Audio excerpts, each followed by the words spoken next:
Pyroslime, a small monster created by the sedimentation of pyro dispersed throughout nature.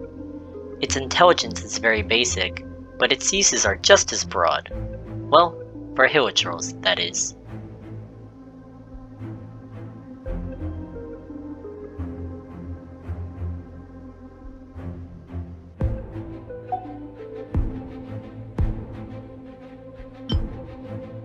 Large Pyroslime, a monster created by the sedimentation of pyro dispersed throughout nature. Though its intelligence has not increased with its size, it is very hot. During dry seasons, it can cause wildfires. It will spit forth blazing fireballs when angered, and will turn dark when it is feeling down. A most expressive slime indeed. Hydroslime, a small monster created by the sedimentation of hydro dispersed throughout nature. Legend has it that some people would use hydroslimes as an emergency water source, packing them in preparation for travels through dry regions or deep domains. But due to the high concentration of hydro within these slimes, direct ingestion is, in fact, harmful to the human body.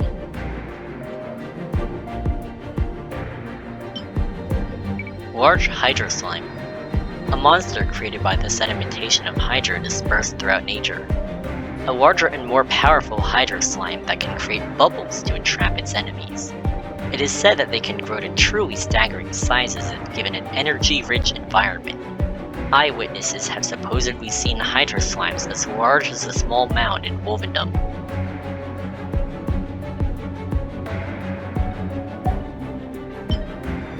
Animoslime, a small monster created by the coalescing of animo dispersed throughout nature.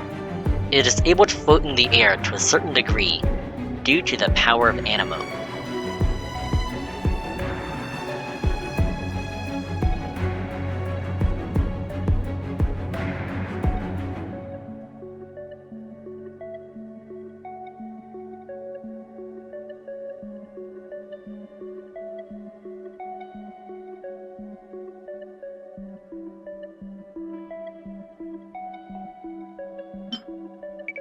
Large Animoslime, a monster created by the coalescing of animo dispersed throughout nature. Owing to being comprised of a greater concentration of animo, their flotation abilities are stronger than that of animoslimes. The hilichurls living out in the wilds have made use of this special characteristic, creating special vehicles that use large animoslimes as a form of locomotion to transport goods from unknown sources.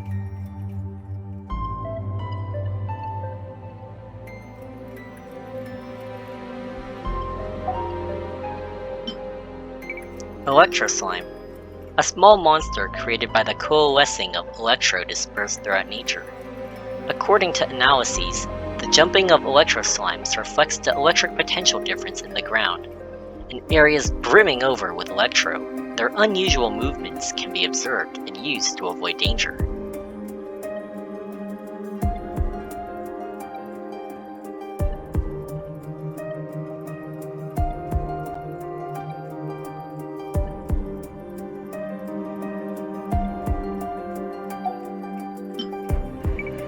Large Electroslime, a monster created by the coalescing of electro dispersed throughout nature. Due to the abundant electro within its form, it will deliver an electric shock to its surroundings from time to time. At present, some have attempted to harness this energy to aid in production activities. Perhaps some new science will be born from this.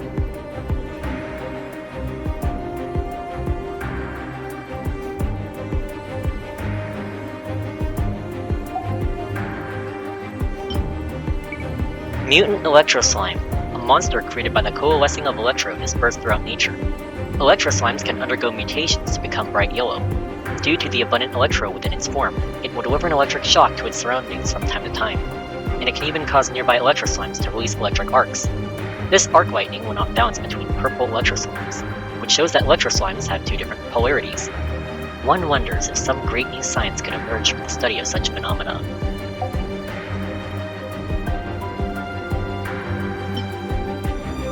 Dendroslime, a slime that has undergone ecological changes due to abundant dendro in its environment. It has also taken on the weaknesses of the dendro element, and will burn intensely the moment it meets a bright flame.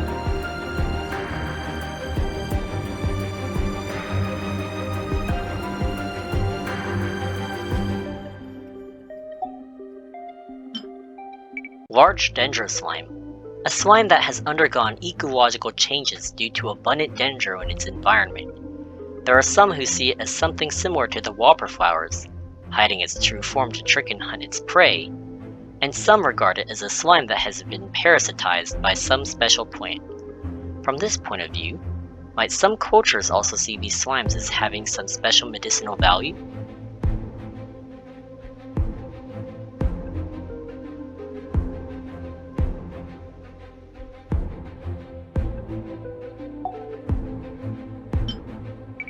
Cryoslime. A small monster created through the coagulation of cryo in the natural environment. Competitors once spread malicious rumors that the Dawn Winery used cryoslimes to control the temperature of their wine cellar and preserve the quality of their alcohol.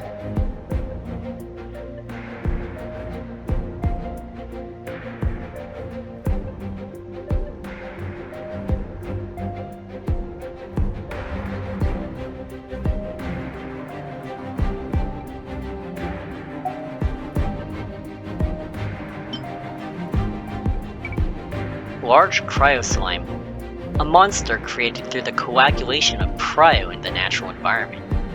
These slimes can use the abundant cryo energies within themselves to freeze the moisture in the atmosphere and form a protective shell around themselves. They can also utilize a similar principle to freeze the water around them. On some level, this can be considered to be the freest species of slime, as it can cross oceans and seas with ease.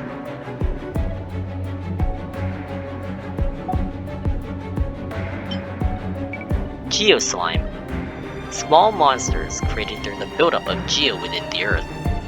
Generally speaking, the crust of the Earth is filled with geoenergy.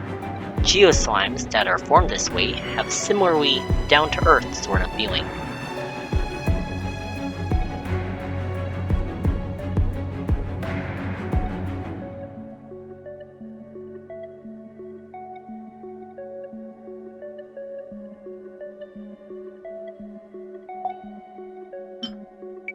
Large geoslime. Monsters created through the buildup of geo within the Earth. They can harden the energy within their bodies into a carapace of stone that protects them and prevents damage. The legend of a golden geo slime king once circulated among the treasure hoarders. They believe that since gemstones and ores have geo energy within them, geo slimes, which also contain geo energy, may also be a type of gemstone or ore.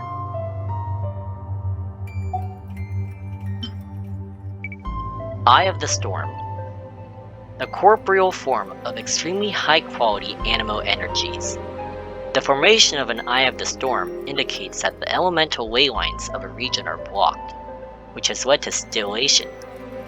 Its reckless, heedless wielding of storms that all but sweeps people off their feet may be due to its nature as a symbol of the world stricken by malaise.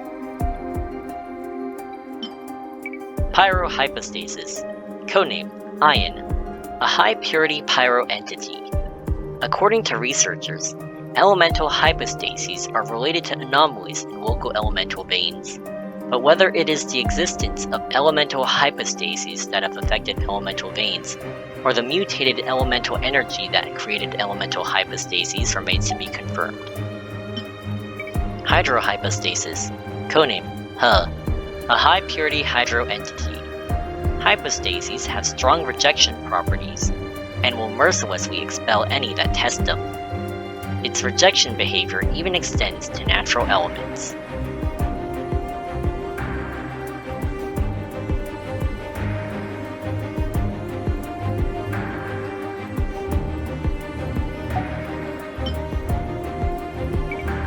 Anemohypostasis, codename Beth, a high-purity anemo entity.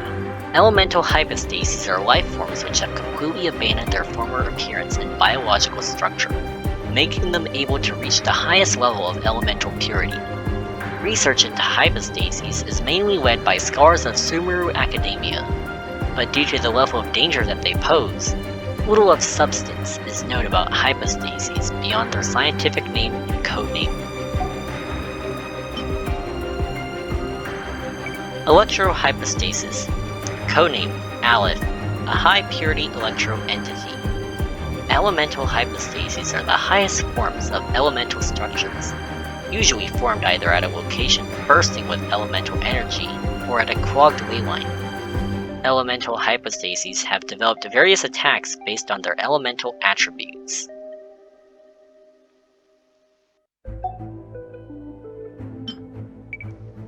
Cryohypostasis, codename Daleth, a high-purity cryo-entity.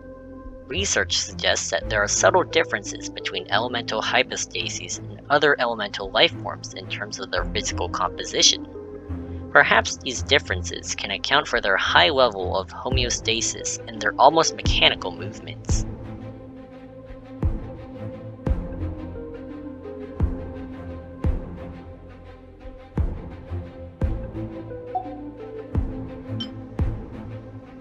Geohypostasis, codename Gamel, a high-purity geo-entity.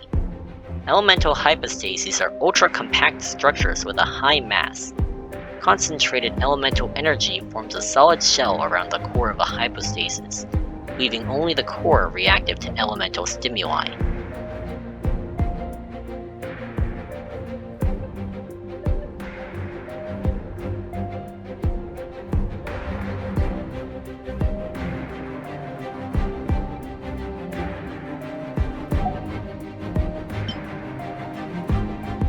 Oceanid, a life form created from condensed hydroelements of incredible purity, often attached to bodies of water. It is said that as water bodies become purer, the hydroelements within it grow more abundant, causing the oceanids to grow more powerful. It is also said by some that oceanids were once sea creatures from a home far away who've carried the fragments of a long-dead god to the many corners of this world. Perhaps they did this so that the love their god held for this world could be spread through the waters to all the land.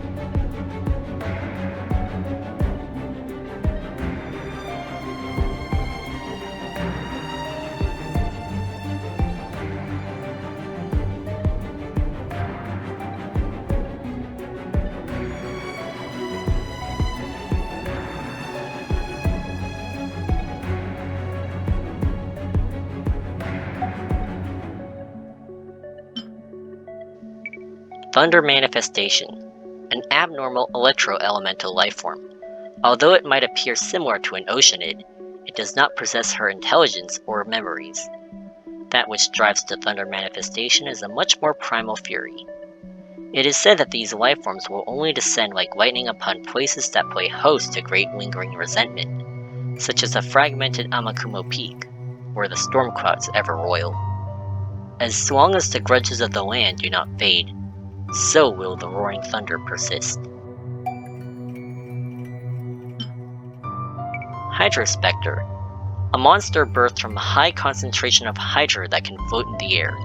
On moonlit nights, hydrospectres will give off a ghostly glow as they float by the riverbank. Their furtive forms are often mistaken by passers-by for wandering spirits, which has made them mainstays in quite a few folktales.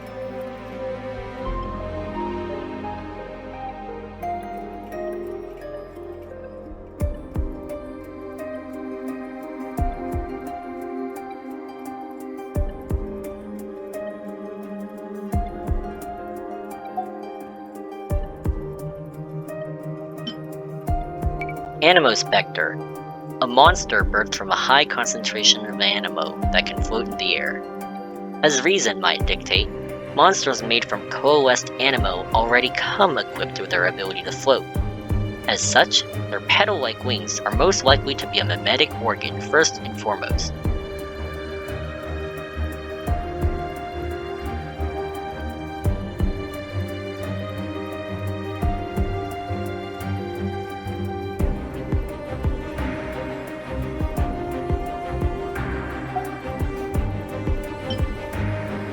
Geospectre, a monster birthed from a high concentration of geo that can float in the air.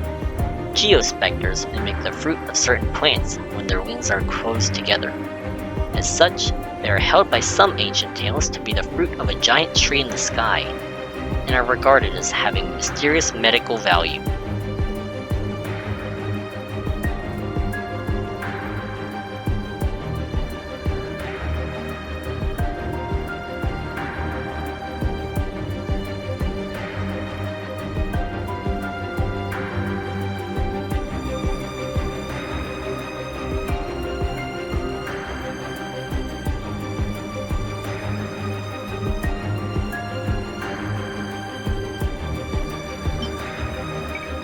Heliotrope, the primitive wandering inhabitants of Teyvat's wildernesses.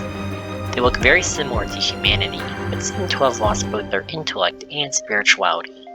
Their presence on the continent has been recorded for over 1,000 years, and yet they neither have history nor civilization.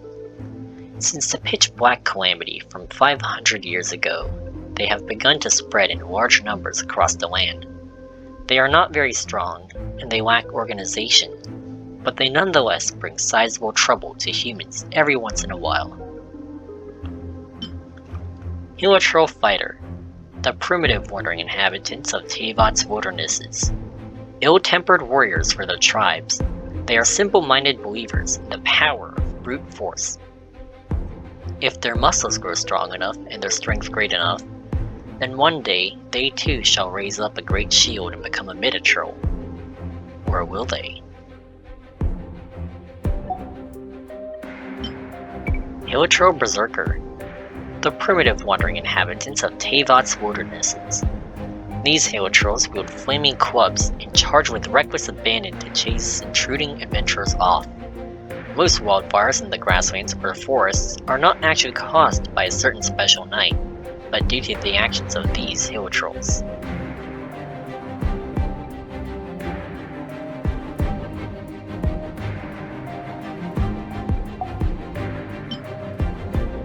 Wooden Shield Heliotrope Guard, the primitive wandering inhabitants of Teyvat's wildernesses.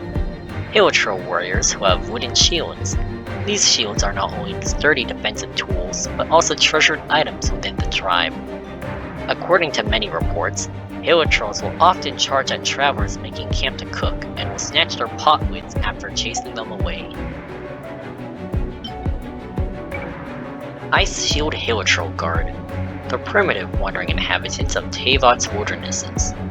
Heliotropes display a strong sense of adaptability to their surroundings.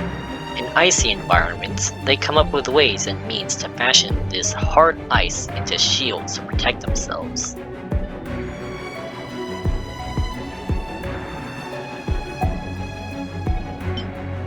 Rock Shield Heliotrope Guard, the primitive wandering inhabitants of Teyvat's wildernesses. Hardy Heliotropes who have congregated in a region where geoenergies are abundant. Their impregnable shields have layers of rocky growths on them.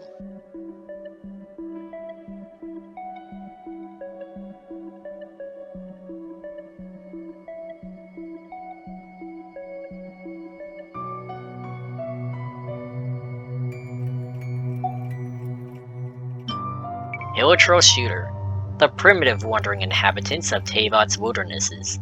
Heliotrope archers who wield simple crossbows. Heliotropes do not, in truth, possess the craftsmanship needed to build crossbows.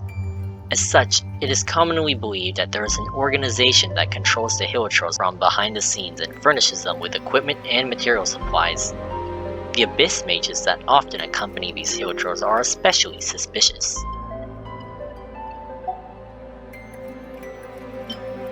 Pyro Heliotrope Shooter, the primitive wandering inhabitants of Teyvat's wildernesses.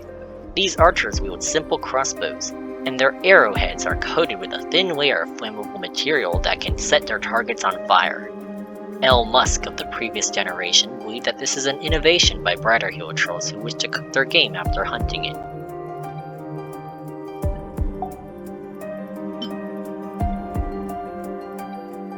Electro Heliotrope Shooter, the primitive wandering inhabitants of Teyvat's wildernesses. These archers wield simple crossbows. Their arrowheads are crafted from carved electro crystals that will deliver an electric shock upon impact. They say that Heliotrope archers of exceptional skill can fire 5 crossbow bolts at once. A most impressive feat indeed.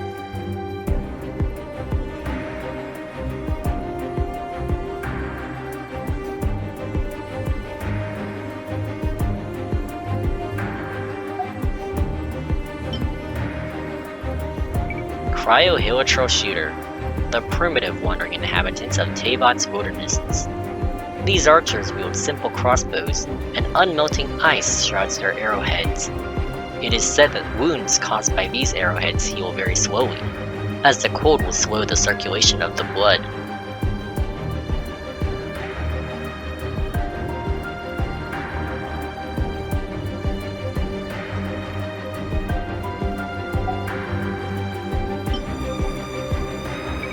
Helitral Grenadier, the primitive wandering inhabitants of Teyvat's wildernesses.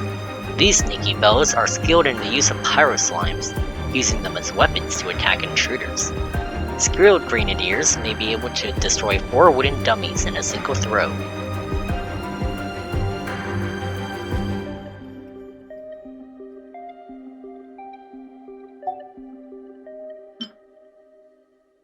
Electrohelitral Grenadier, the primitive wandering inhabitants of Teyvat's wildernesses. Electroslimes don't seem to have as many applications as pyroslimes or animoslimes in the benighted lives of the Hilitrals. Perhaps one day they may discover the flow of elements in between electroslime and mutant electroslime and make some great progress.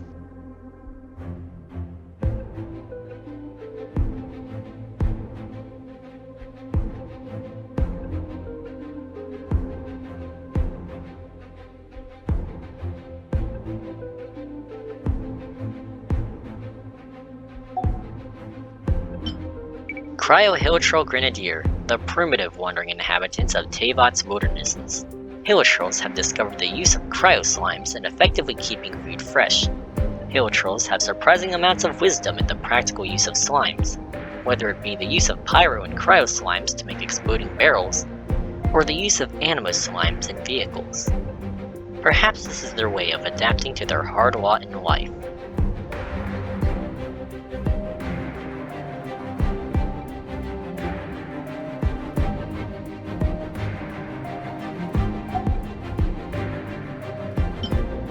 Unusual Hilitral.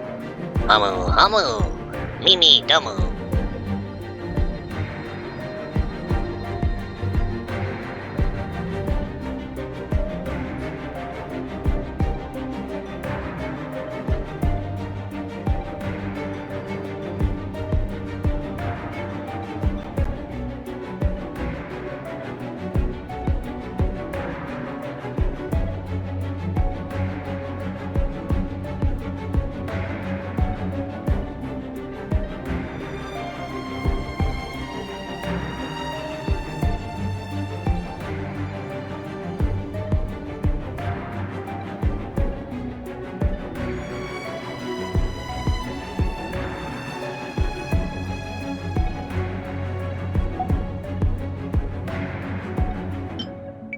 Wooden Shield Wall Miditral, a muscular Hilitral who has been forged in countless fights. They know how to use dendroslimes to create tough shields which they wield in combat. With their powerful muscles, glossy fur, and sturdy, reliable silhouettes, they help the Hilitrals withstand the pitiless assaults of adventurers, and they hold a rather exalted rank amongst the tribes.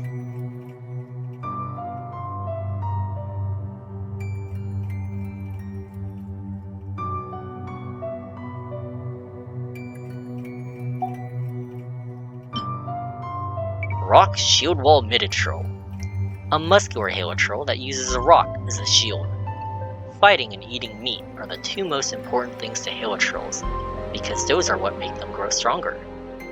All young Hilitrals dream of growing up to become a big and strong Miditral, because that way they can eat more meat, fight more battles, and wield those almost impregnable giant rock shields.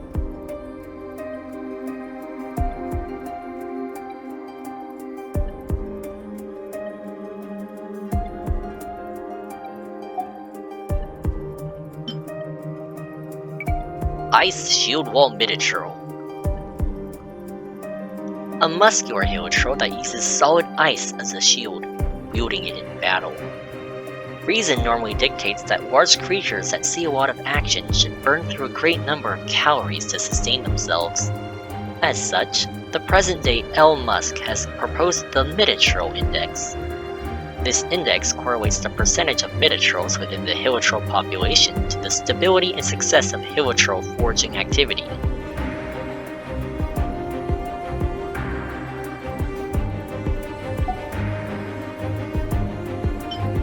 Blazing Axe Minotaur. Muscular Hilichurls who wield large two-handed axes. Attacks with large strikes, and will use pyro slimes to infuse their axes with pyro. They are very lethal. Usually, repeatedly quenching a weapon the way a Blazing Axe Minotaur does will decrease the hardness of the metal and cause the axe head's edge to chip more easily. But such is the strength of the Minotaurs that even should the edge disappear altogether, they can still use their axes as hammers. Crackling Axe Minotaur. Muscular Hilichurls who wield large two-handed axes. Attacks with large strikes and uses electro slimes to infuse their axes with electro. Their blows are very lethal. Axes forged from steel are highly conductive material. The image of those tall and strong crackling axe Minotaurs holding up their axes to summon lightning is quite majestic to their Hilichurls.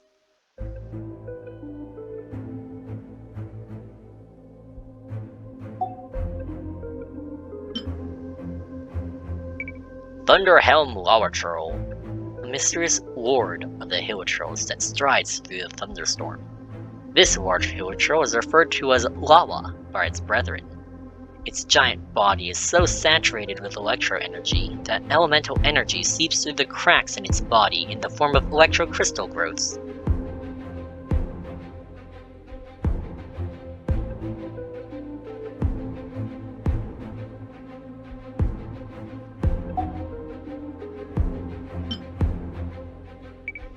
Frostarm Lawachurl, a mysterious lord of the Hilichurls that stalks the snow and fog. This huge Hilichurl is referred to as Lawa by its brethren. Its body, honed to the very limit, almost seems to blend into its cryo-filled environment, and its stoic nobility is like that of the frozen Northland rivers.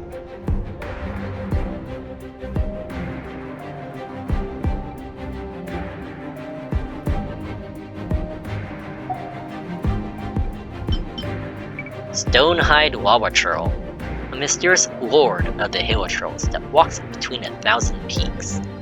This huge Hilichurl is referred to as a Lawa by its brethren. The abundant geoenergies within the environment have become part of their flesh, blood, and skin, which look as if they were chiseled out of the mountain rock.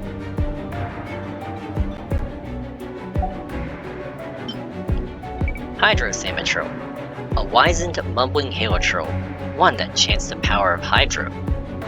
Hilichurls, especially gifted in commanding the elements, who often reach the zenith of their skill in their twilight years.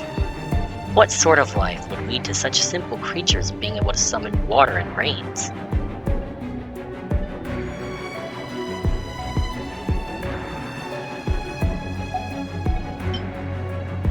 Anemo-Samatrol, a wizened, mumbling Hilichurl, one that spreads the message of Anemo.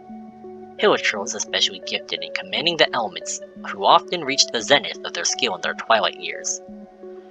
Their ability to command the flowing winds stem from dark, forgotten memories.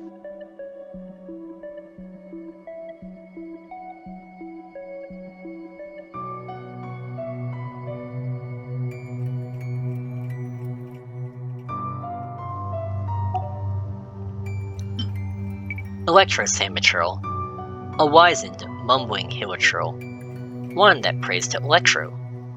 Hilichurls especially gifted in commanding the elements who often reach the zenith of their skill in their twilight years. Since they possess such advanced skill in creating electricity and summoning thunder, you may as well use the crackling sound to compose an elegy.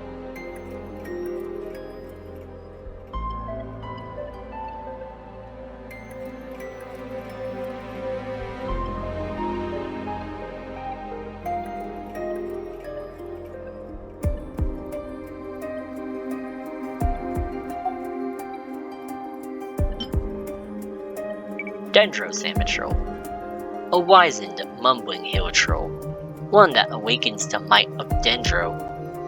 Hilichurl is especially gifted in commanding the elements who often reach the zenith of their skill in their twilight years.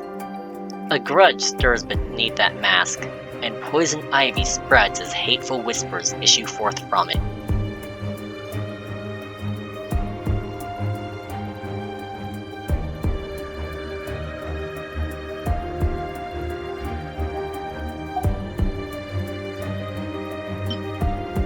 Cryo-Samatril, a wizened, mumbling Hilichurl, one that calls upon the bite of Cryo.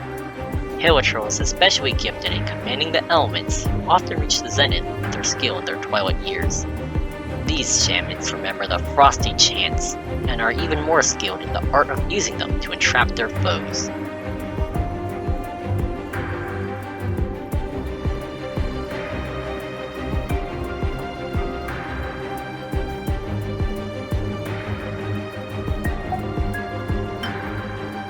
Geo-Samatril, a wizened, mumbling Hilichurl, one that listens to the strength of Geo. Hilichurl is especially gifted in commanding the elements who often reach the zenith of their skill in their twilight years. To the persevering mountains, these old Hilichurls are but children, but their memories and experiences have guided them towards gaining power over rock and stone.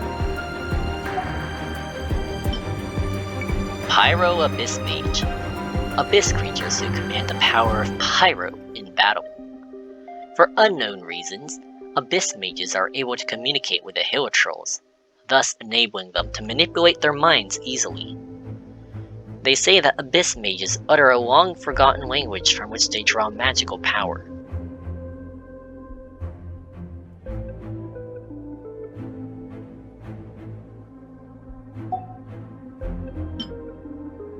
Hydro Abyss Mage, abyss creatures that utilize hydro energy in battle.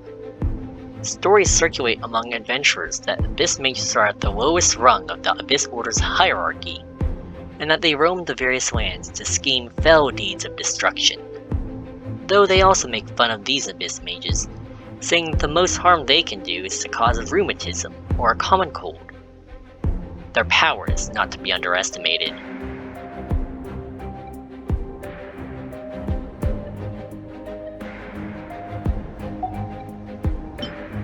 Electro Abyss Mage, abyss creatures that utilize electro in battles. While studying at the academia, researcher Alvis Nicola once conducted a systemic study of the methods by which electro abyss mages manipulate electro and came up with a theoretical weapon known as the Nicola Coil. However, it is yet to be put into practice. Some say that his research materials were eaten during a fungal infestation.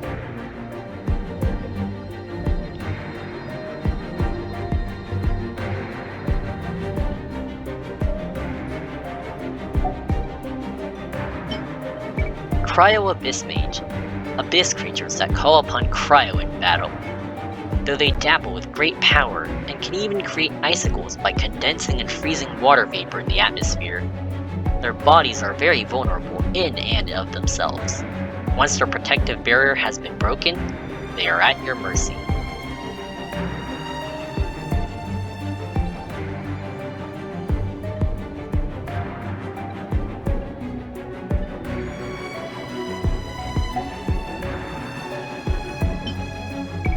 Abyss Herald, wicked torrents. Servants of the Abyss Order that use Hydro in combat. These silent figures are the vanguard of the Abyss, brandishing tidal blades that can engulf everything in an instant, crumpling armor and obliterating heretics. They shall bring preordained damnation upon the foolish masses.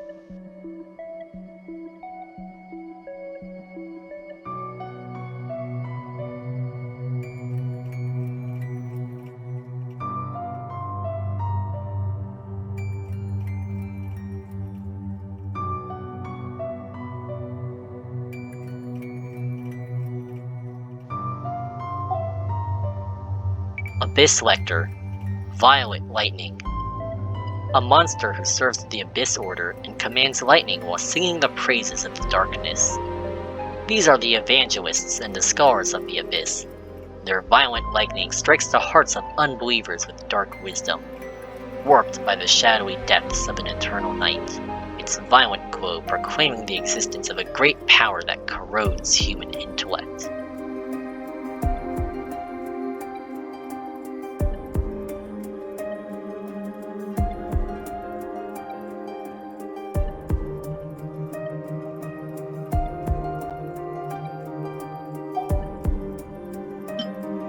Rockfond Rifthound Whelp, a beast with a monstrous blood that is capable of eroding the boundaries of the world. Gold classified them as Alphacel. They follow the encroaching abyss to devour the elements. Fortunately, there are few of them left now in this world.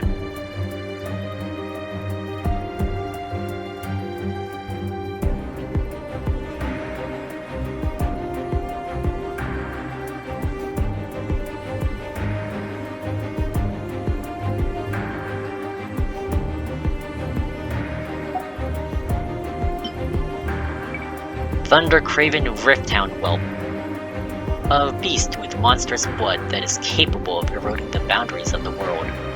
Gold classified them as Alphacel. The previous eras, when giant monstrous beasts descended, large swarms of these hounds would go before them to deliquease the borders of the world and open the way. Rockfond Rifthound, a beast with monstrous blood that is capable of eroding the boundaries of the world. They were created by Gold. They do display similar biological behaviors similar to that of real wolves. Perhaps they feel jealousy towards these of their next of kin and dream of replacing them someday.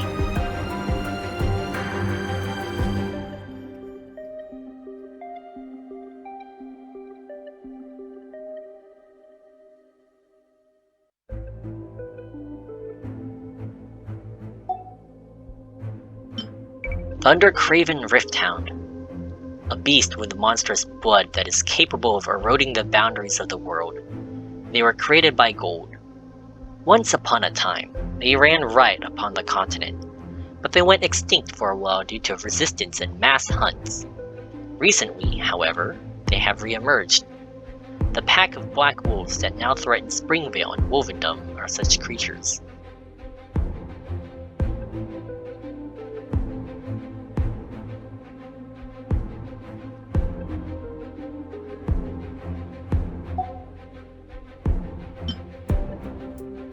Golden Wolflord. Hailing from a dark world, this ruler of the Black Wolves has the power to call upon its followers, its hidden claws, to dissolve space itself and forge a rift through which it may enter.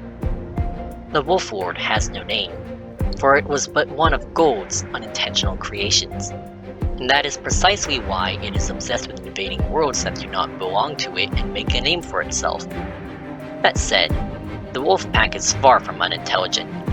After suffering a defeat in its previous invasion, a deserted island where no humans or protectors dwell has been selected for them to prepare for their lord's descent.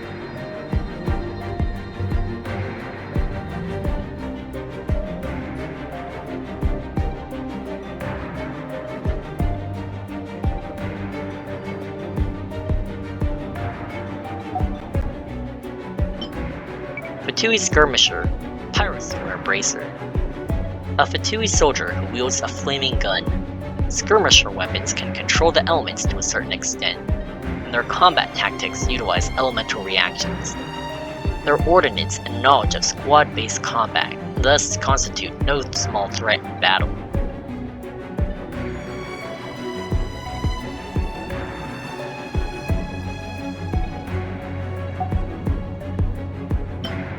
Hydrogunner Legionnaire, a soldier encased within a Fatui war machine. Armed with equipment that can control the elements to a certain extent, their guns are capable of firing jets of water. These skirmishers do not question if they shall live or die as they advance into nations far from home to complete advanced missions and lay the groundwork for operations to come.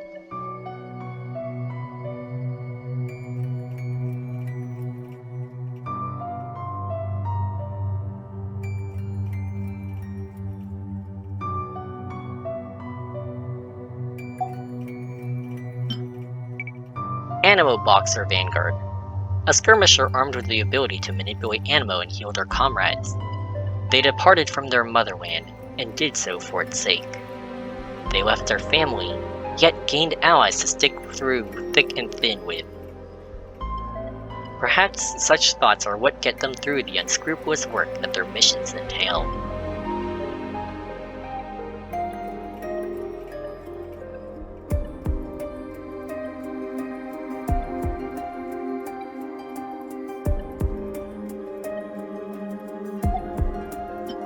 Fatui Skirmisher, Electro Hammer Vanguard. A sturdily built skirmisher armed with an electro-powered warhammer. As a Fatui soldier, one has access to munificent resources, salaries, armaments, and supplies. But at the same time, it also means much time away from home and family, and putting one's life in the hands of comrades one has never met.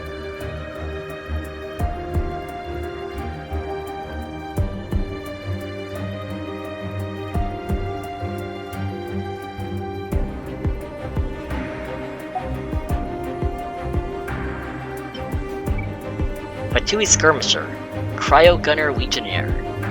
A soldier encased in a Fatui war machine.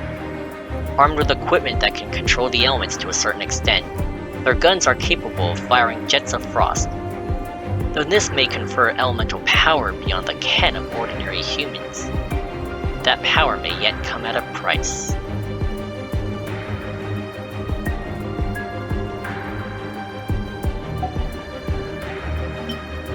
Geochanter Bracer. A skirmisher with the ability to generate a geoshield and defend their allies. Unlike the elite mages and agents, Fatui skirmishers are soldiers of lesser individual might. To complete their tasks and reduce losses in men and material, their tactics are thus more reliant on teamwork.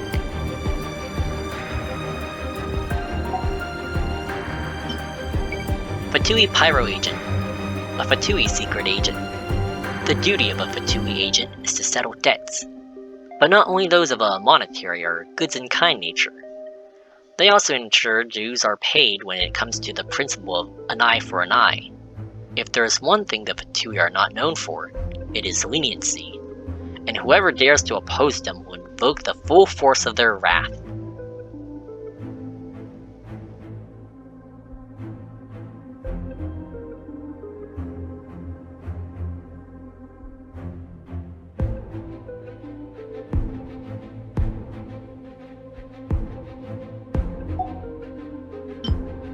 Fatui Electro Sisson Mage.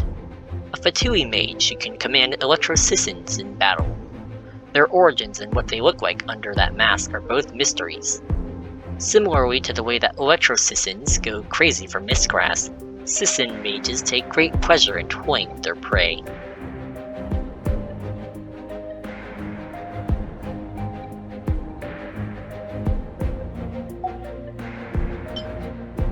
Cryo Sisson Mage.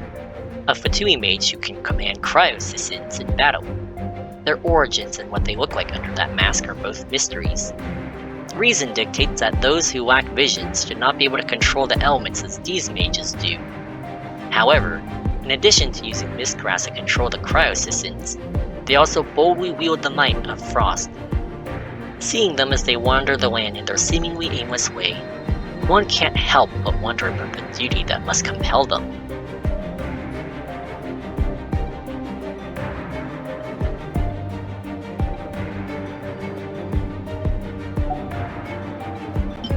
Mirror Maiden. A Fatui mage who can command a Hydro Mirror in battle. Her posture is highly dignified, as if she is one who worships a god. The Hydro Mirror she manipulates lures those enchanted by her to willingly fall for her illusion. Nothing seems to escape her ears. No one knows what those covered eyes might have seen, nor what kind of obsession might be reflected in them.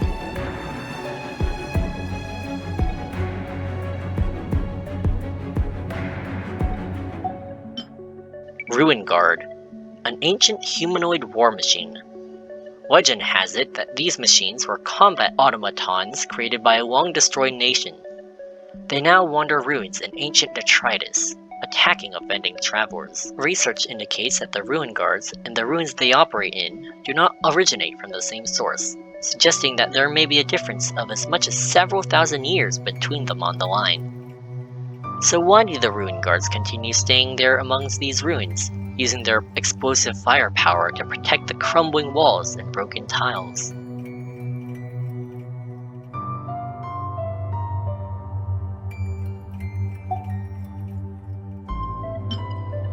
Ruin Hunter, a giant alien-looking war machine. They are said to be remnants from a lost ancient nation. It seems that the creators opted to forego the war-performing humanoid design in pursuit of improved combat effectiveness. They are extremely dangerous both in melee and ranged combat. Considering these mere relics possess such extraordinary power, one cannot help but wonder what the civilization that produced them must have looked like at its height.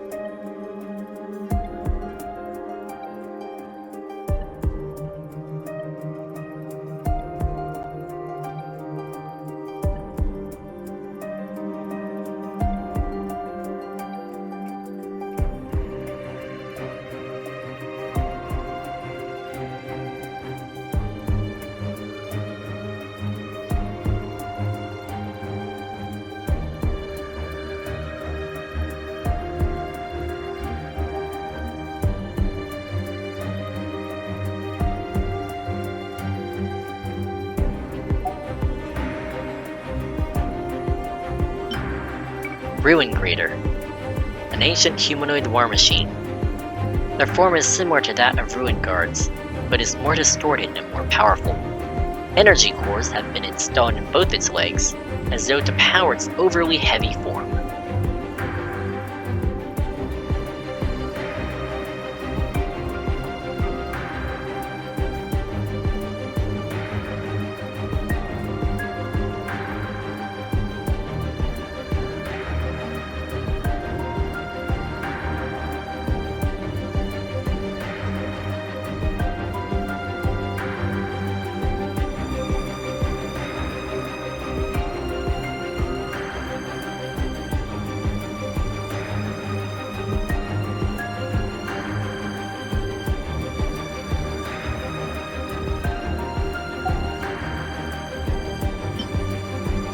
Ruin Cruiser, variously bizarrely shaped machines that have taken different forms and functions to adapt to different goals.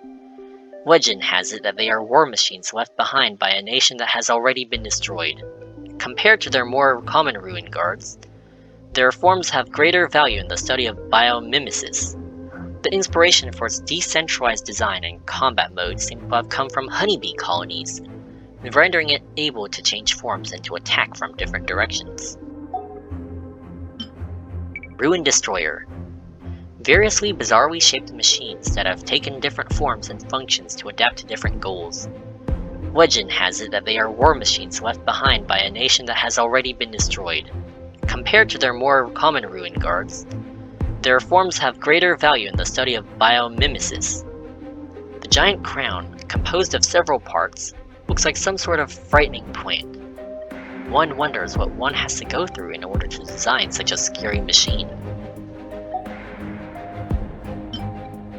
Ruin Defender, variously bizarrely shaped machines that have taken different forms and functions to adapt to different goals.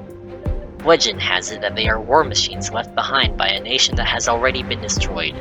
Compared to their more common Ruin Guards, their forms have greater value in the study of biomimesis. The insect-like limbs are more agile than those of humanoid machines. The shield formed by its various components can resist any frontal attack. Ruin Scout, variously bizarrely shaped machines that have taken different forms and functions to adapt to different goals. Legend has it that they are war machines left behind by a nation that has already been destroyed. Compared to their more common Ruin Guards, their forms have greater value in the study of biomimesis. Exactly why the form and movements of certain deep-sea life forms are being imitated is not known. But either way, tangling with them is hardly the best idea.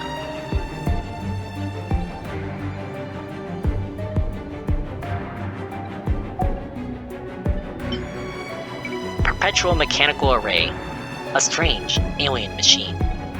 They say that it is a war machine left behind by a nation that has already been destroyed. Composed of several different parts, it can adapt to its combat environment and employ a variety of attacks. This machine, comprised of cubic shapes, is on some level very much like the elemental hypostases.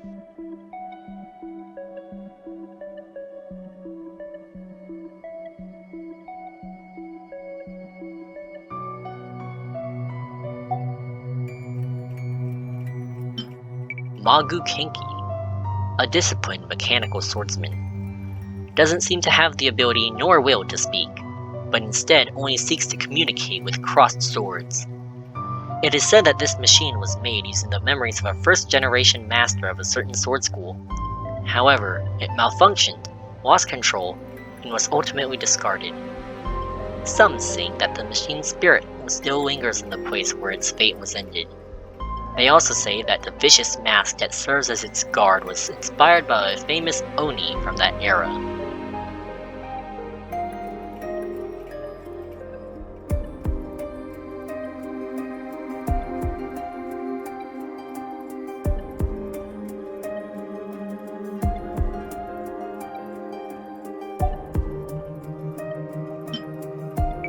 Treasure Hoarders. Scout. A member of a decentralized criminal organization that has footprints all over the continent and even deep within unknown domains. Theirs is the legwork and tailing of targets. They usually wind up in criminal circles due to poverty or lack of education, but they don't seem to have gotten any richer after choosing a life of crime.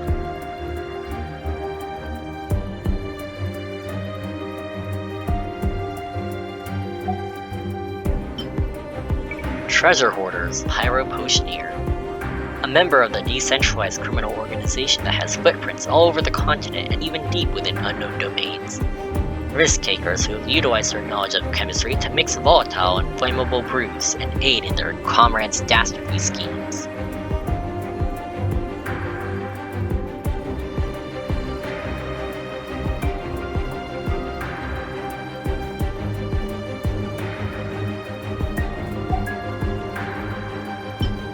Treasure Hoarders, Hydro Potioneer, a member of a decentralized criminal organization that has footprints all over the continent and even deep within unknown domains. They say that some treasure hoarder potioneers used to be charlatans who would wander villages, towns, and cities, hawking their special blends of elixirs, holy waters, and the like. These cure-alls certainly seem to have served better in combat than they ever did in chicanery.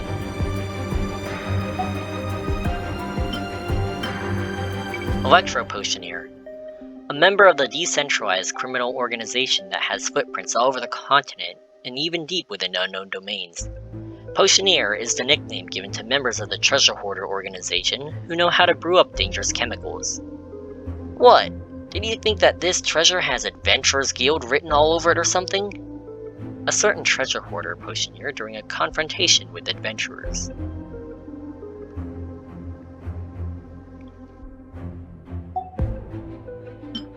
Treasure Hoarder Cryo Potioneer, a member of the decentralized criminal organization that has footprints all over the continent and even deep within unknown domains. Cryo Potioneers are quite the welcome sight amongst the treasure hoarders due to their elixirs having the ability to rapidly cool things down. Even out in the wild where there are no mistflowers to be found, they can still have some cold liquor to make merry with.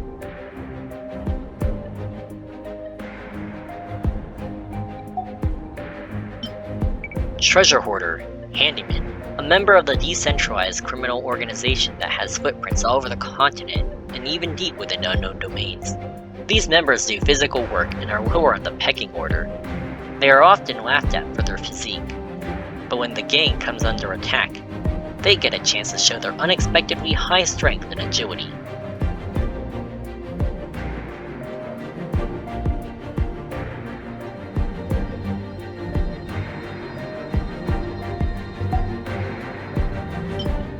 Treasure Hoarder Marksman, a member of the decentralized criminal organization that has footprints all over the continent and even deep within unknown domains. Even though they are called marksmen, this name has an undercurrent of mockery to it, as they use crossbows instead of bows, which require a long period of training to use. It must be said that even Hilistrolls know how to operate a crossbow. Just point the wider end at the enemy, pull the trigger, and bam! That's all there is to it.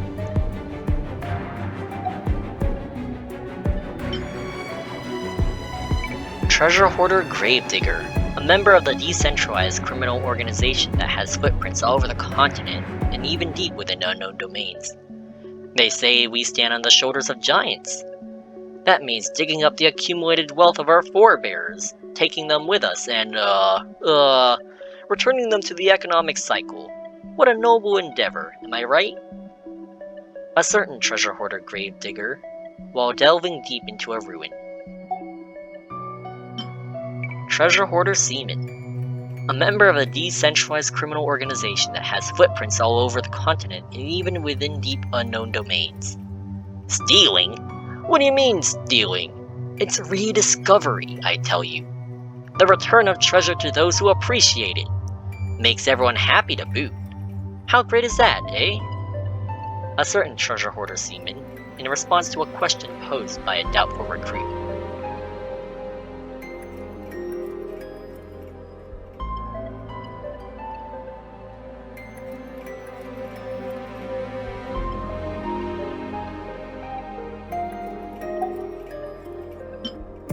Treasure Hoarder Pugilist, a member of the decentralized criminal organization that has footprints all over the continent, even within deep unknown domains.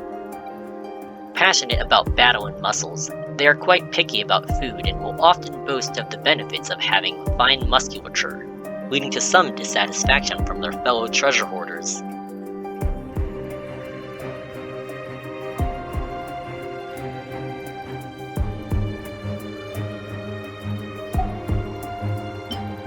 Treasure Hoarder Crusher, a member of the decentralized criminal organization that has footprints all over the continent and even deep within unknown domains. This person was originally a miner, one who, even with the allowance they were provided with after the closure of the chasm, ended up with the treasure hoarders for various reasons.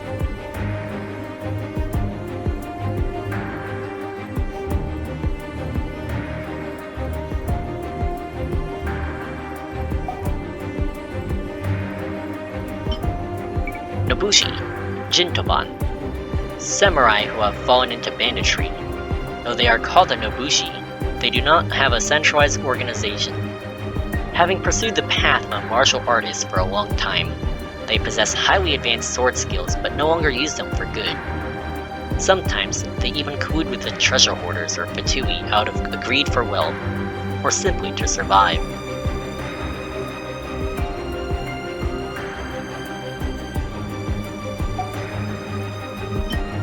Nobushi, Hitsukuban, samurai who have fallen into banditry. Though they are called the Nobushi, they do not have a centralized organization. They not only possess highly advanced sword skills, but can also carry out flame powder attacks using the elements. Objectively speaking, perhaps this method of winning goes against the path of a martial artist. Sometimes they even collude with the treasure hoarders or fatui out of a greed for wealth, or simply to survive.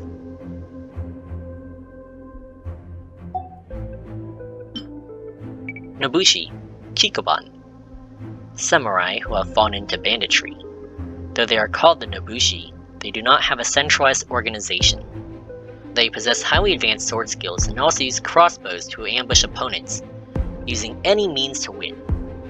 Those who have abandoned the title of a martial artist often abandon their dignity as well. Sometimes they even collude with the treasure hoarders of fatui out of a greed for wealth, or simply to survive. Kairagi, Fiery Might, samurai who have fallen into banditry. They practiced martial arts since they were young, but lost the opportunity to serve the people due to certain reasons and turned from a righteous path. Their blades' edges are not cold like ordinary steel, but instead burn with a bitter flame.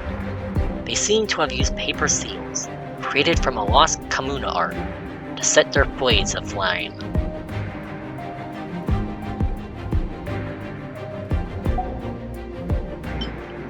Kairagi, Dancing Thunder, samurai who have fallen into banditry. They possess highly advanced martial arts skill, but found no use for them for various reasons.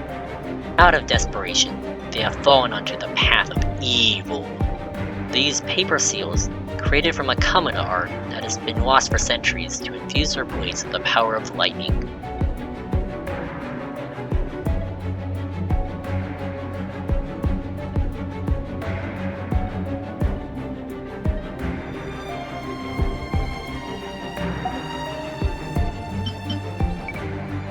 Pyro Whopperflower, a mimetic plant monster that attacks without warning and uses pyro to hunt its prey. The world of Teyvat plays host to plants infused with the elements. Having gained a measure of intellect, their nutritional needs have also greatly increased.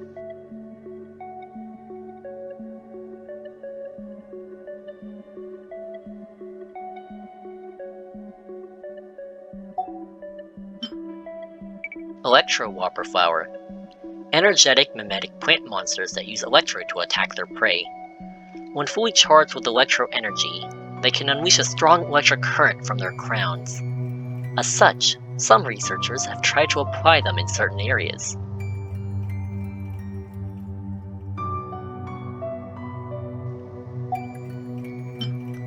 Cryo Whopperflower, a mimetic plant monster that appears out of nowhere and uses cryo in combat.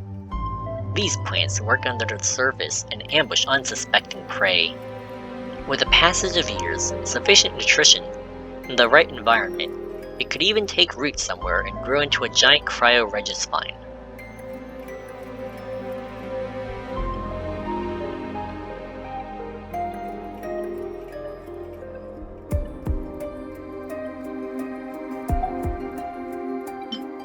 Pyro-regisvine, a giant vine that has absorbed the ancient flame that rages within the ley lines. It is restless as if filled with endless fury. Poets, bards, and even some academics believe that the elements also contain emotions and hopes. If this is true, then one can only wonder what emotions caused the Pyro-regisvine to burn eternally, writhing like one longing to be free from the confines of the earth.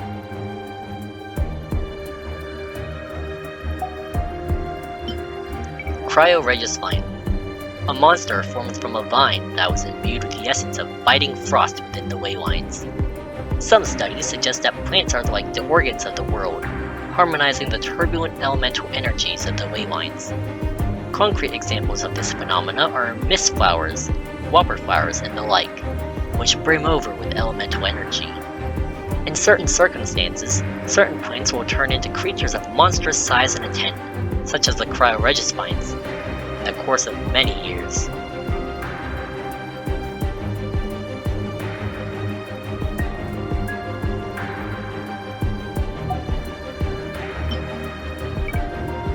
Geobishop Hatchling, a young bishop with a hard geo-exoskeleton. Bishops are exceptionally agile creatures that one would be wise not to underestimate in battle. Experts from Sumeru academia believe that they become dragons when fully grown. By avoiding predators and natural disasters, perhaps they can even live long enough to become formidable beasts that reign over entire mountains.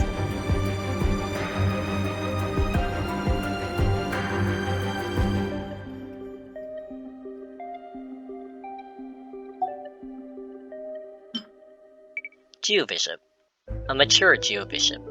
It is said that after many years have passed, Geobishop hatchlings will shed the armor that originally protected them and become Geobishops. However, these two and the older, greater Primo Geobishops have spent many years hibernating under the mountains, and have only emerged and become active in recent times.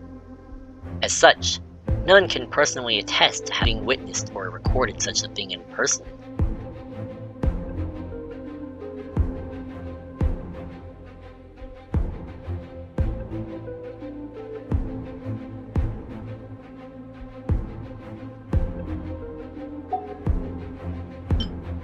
Primo Geobishop. After many years, the awesomely powerful Primo Geobishops grow accustomed to changes in their elemental environment. Folktales hold that even after the great draconic calamity that led to the ruination of Tianqiu Valley, the overlord of the Geobishops and Primo Geobishops was imprisoned deep beneath the earth, and so too did they burrow into deep and unseen places, awaiting their chance to rise once more.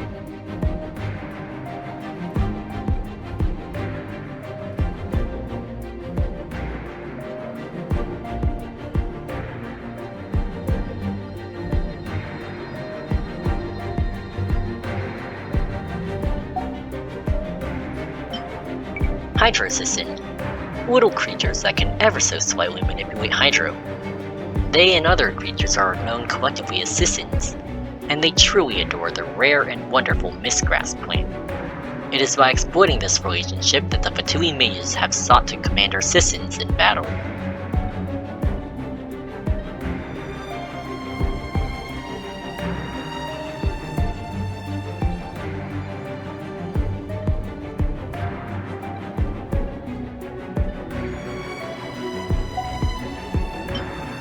Electrocyssin, little creatures that ever so slightly manipulate electro. They and other creatures are known collectively as Sissins, and although they are individually weak, they can cause significant damage under the right circumstances.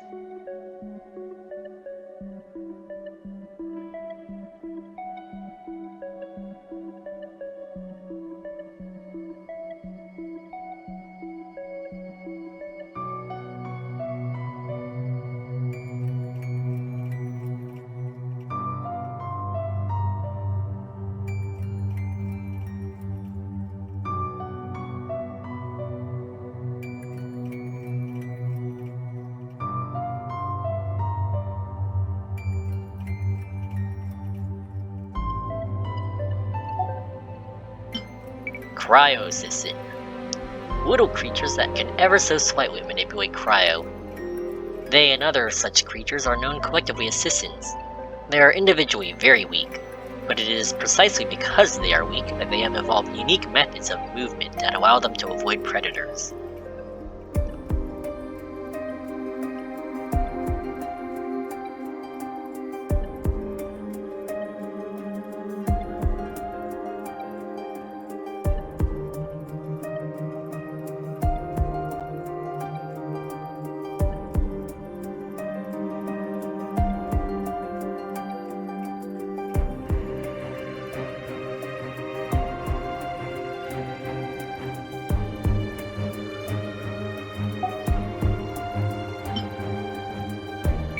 Storm Terror, one of the four winds of Mondstadt. Dvalin, the dragon of the east. With the passages of long years and amid boundless darkness, even the purest gem will become dulled by dust, and even the noble dragon might be corrupted and cankered by hatred. But never forget that dust can be wiped away, and the power of doubt and poison can be shattered. Fly freely in the sky, just like you did in those days when we met, when I walked upon this land and sang the songs of the wind, and you soared on high, looking down on the world from above. Today, the sky is no longer swept by wind and snow. The green grass grows all over the earth, and it is beautiful. If you could walk the earth and listen to the songs of shepherds and the scattered sound of the wind chimes in the distance, if you could have tasted wine as sweet as honey, you could understand. How wonderful it would have been if you were as I, witnessing your noble, beautiful form as you soared through the blue sky. Then you would know that this sky and this earth are both things worth fighting for. Lupus Boreas, dominator of wolves. The noblest and greatest of souls, who watches over the Lupical in wolvendom. When the wolf pack is imperiled, it will emerge in the form of a wolf and show forth its fangs and claws. The wolves of wolvendom are frightening phantoms to the people of Mondstadt, a blurred shape flashing through the forest, a chilling howl in the indeterminate distance, the creeping sense of eyes constantly nailed to their backs. Humans rarely have the opportunity to walk their eyes with a wolf, for this is the law Lupus Boreas laid down for its race.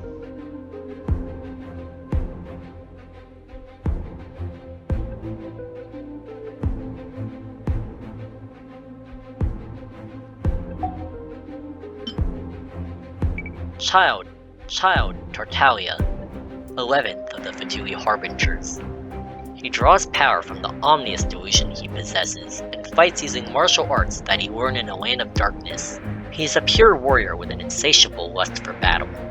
Each bloody conflict, each life and death struggle is a delightful trial to him. People say that the young child is famed throughout the land for his battle prowess, but he has never taken big talk of this kind to heart. After After all, you shall ever be the eye of the storm, and the clashing of steel shall ever accompany you. The pitch-black memory of stepping into uttermost darkness shall at last become the strength by which you will overturn this world. Ajdaha, an enormous dragon as ancient as the mountains themselves. In an age that is all but faded from memory, he stood shoulder to shoulder with the one who ruled over a harbor of stone. But in the end, the two came into conflict, and the dragon was banished to a dark place deep underground. Over the long years of his imprisonment, his power has slowly dissipated. He has also become disfigured from the various kinds of erosion that he has been subjected to. The faint rattling of this dragon lord's shackles and his deep, angry growl echo through the bowels of the mountains like memories of a bygone era. La Senora. Senora, the eighth of the Fatui Harbingers. Unlike other Fatui who use the authority granted by delusions, her delusion is meant to shackle a flame that will devour everything. As opposed to a weapon used to kill, it might be more fitting to consider this a tool of imprisonment. And it was the embers of that flame, which had accumulated over many years, that would break through the frosty seal of delusion and apply a warped rogue upon her. The crimson dawn was reflected in her pupils, and at last she unfolded her flaming wings and flew towards the light. But that light is not the dawn, dear Rosalind. That is a sea of flame that will consume everything. A voice spoke to her amidst the light. Yet it mattered not, for she knew in her heart that the flames had devoured her long ago.